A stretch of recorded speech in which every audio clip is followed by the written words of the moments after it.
Chicken అండి శుభ్రంగా కడిగి పెట్టుకున్నాను. కొంచెం గరం మసాలా అండి,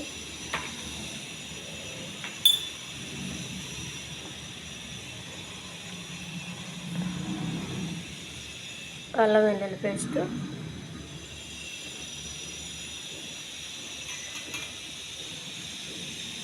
కొంచెం కారం,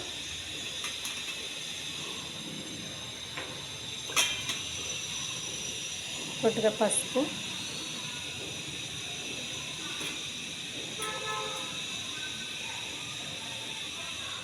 కొబ్బరి పొడి అండి, కొద్దిగా ఉప్పు, ఉల్లిపాయలండి,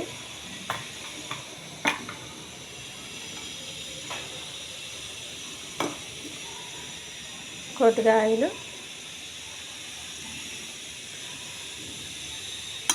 మొత్తం బాగా కలుపుకోవాలండి. కలిపానండి మసాలాలన్నీ. దీనికి కావాల్సిన వాటర్ చికెన్ మునిగేటట్టు వేసుకోండి. స్టవ్ మీద ఆయిల్లో ఉడికించండి. ఆయిల్లో పెట్టుకోవాలండి మంట.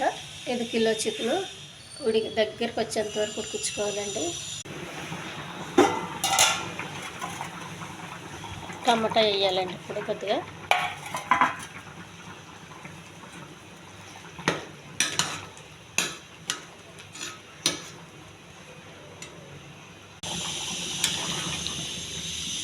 చికెన్ ఉడికిందండి. ఈ ఛానల్ నచ్చితే సబ్స్క్రైబ్ చేయండి, షేర్ చేయండి, లైక్ చేయండి.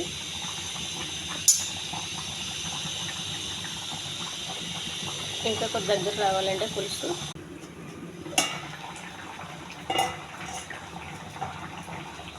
చికెన్ కూర రెడీ అయిందండి. దించే ముందు కొద్దిగా కొత్తిమీర. ఇది దోశకు బాగుంటుందండి పులుసు, ఇడ్లీకి కూడా బాగుంటుంది, అన్నానికి బాగుంటుందండి.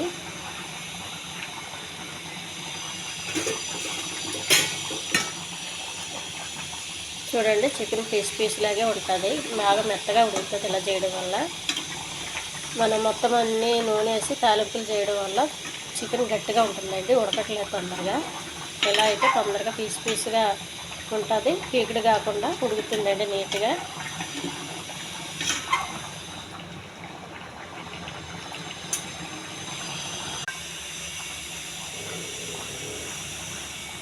చికెన్ పులుసు రెడీ అండి.